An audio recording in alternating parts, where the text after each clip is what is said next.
ಪರಂ ಶಾಂತಿ ಬಾಪೂಜಿಯವರ YouTube ಚಾನಲ್ಗೆ ಸ್ವಾಗತ. ವಿಷಯ: ಮೃತ್ಯುಲೋಕವಾದ ಭೂಮಿಯು ಅಮರಲೋಕವಾಗಲಿದೆ. ಬಾಪೂಜಿಯವರು ತಮ್ಮ ದಿವ್ಯ ಜ್ಞಾನ ದೃಷ್ಟಿಯ ಮೂಲಕ ತಿಳಿದುಕೊಂಡಿರುವಂತೆ ಮೃತ್ಯುಲೋಕವಾದಂತಹ ಈ ಭೂಮಿಯು ಅಮರಲೋಕವಾಗಿ ರೂಪಾಂತರವಾಗಲಿದೆ ಎಂದು ಹೇಳುತ್ತಾರೆ. ನಮ್ಮ ಭೂಮಿ ಹೇಗೆ ಸೃಷ್ಟಿಯಾಯಿತು, ಅದರ ವಿನಾಶ ಯಾವಾಗ ಆಗುತ್ತದೆ ಮತ್ತು ಅದರ ಆಯುಷ್ಯವೆಷ್ಟು, ಇದನ್ನು ಮೊದಲು ತಿಳಿದುಕೊಳ್ಳಬೇಕು. ಬ್ರಹ್ಮನಿಗೆ ಒಂದು ದಿನವಾದಾಗ ಭೂಮಿಯ ಮೇಲೆ ಒಂದು ಕಲ್ಪ ಪ್ರಳಯವಾಗುತ್ತದೆ. ಕಲ್ಪ ಪ್ರಳಯದಲ್ಲಿ ಸಂಪೂರ್ಣ ಭೂಮಿ ಅಗ್ನಿಯಲ್ಲಿ ಸುಟ್ಟು ಭಸ್ಮವಾಗುತ್ತದೆ. ಆಗ ಭೂಮಿ ವ್ಯಕ್ತದಿಂದ ಅವ್ಯಕ್ತವಾಗುತ್ತದೆ. ಬ್ರಹ್ಮನ ಒಂದು ದಿನ ಅಂದರೆ 1000 ಚತುರ್ಯುಗ ಅಂದರೆ 14 ಮನ್ವಂತರಗಳು ಒಂದು ಕಲ್ಪದಲ್ಲಿ ಪೂರ್ಣಗೊಳ್ಳುತ್ತವೆ ಮತ್ತು ಪ್ರತಿ ಚತುರ್ಯುಗದಲ್ಲಿ ಅರ್ಧ ಪ್ರಳಯವಾಗುತ್ತವೆ.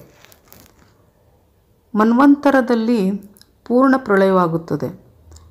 ಕಲ್ಪ ಪ್ರಳಯವಾದಾಗ ಭೂಲೋಕ, ಭುವರ್ಲೋಕ ಮತ್ತು ಸ್ವರ್ಗಲೋಕ ಈ 3 ಲೋಕಗಳು ವಿನಾಶಗೊಳ್ಳುತ್ತವೆ. ಕಲ್ಪ ಪ್ರಳಯದಲ್ಲಿ ವಿಷ್ಣುವು ಸೂರ್ಯನಲ್ಲಿ ಪ್ರವೇಶ ಮಾಡಿ 12 ಸೂರ್ಯರ ಅಗ್ನಿಯನ್ನು ಎಲ್ಲೆಡೆ ಹರಡುತ್ತಾನೆ.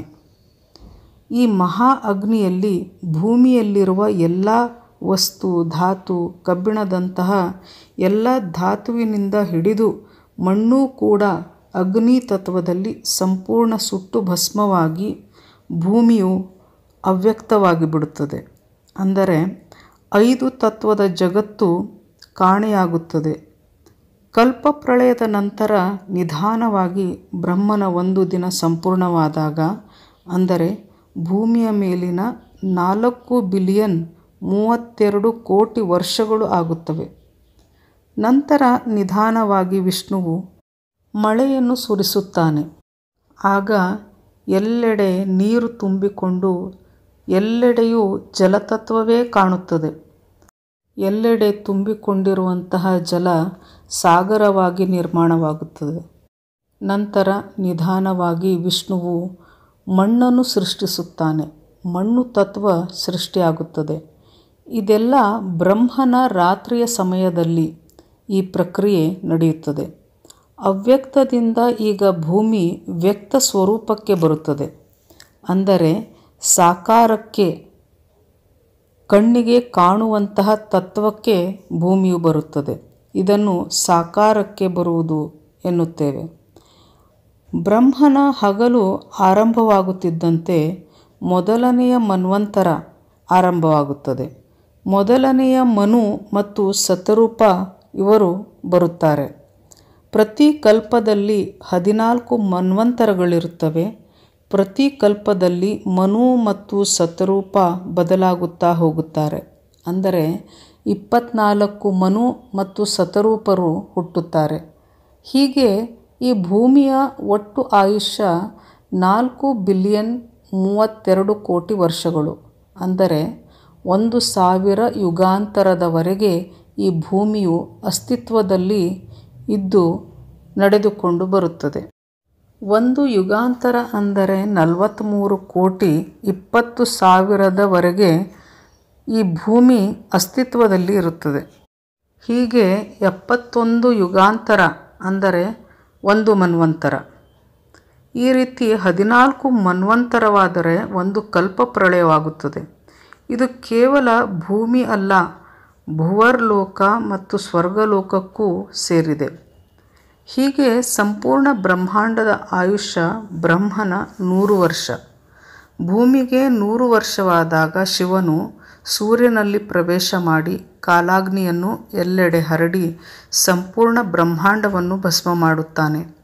ಇದನ್ನು ವಿಜ್ಞಾನ ಸೂರ್ಯ ಬ್ಲ್ಯಾಕ್ ಹೋಲ್ ಆಗಿ ಪರಿವರ್ತನೆ ಆಗಿದ್ದಾನೆ ಎನ್ನುತ್ತದೆ.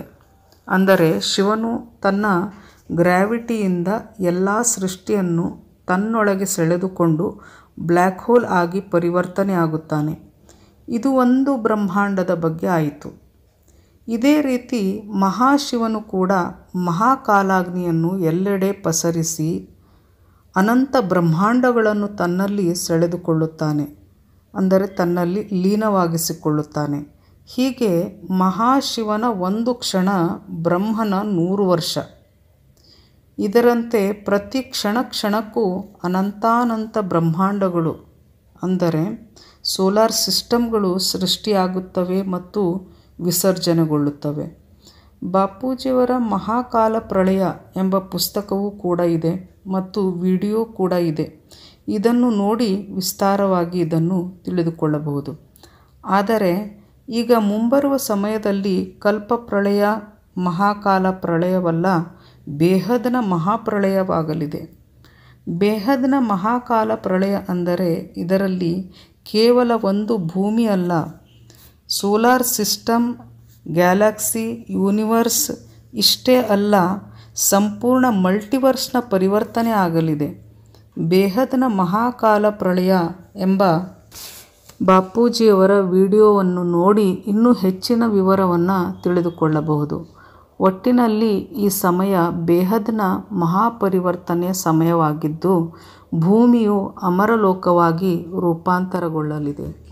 ಪರಂ ಶಾಂತಿ.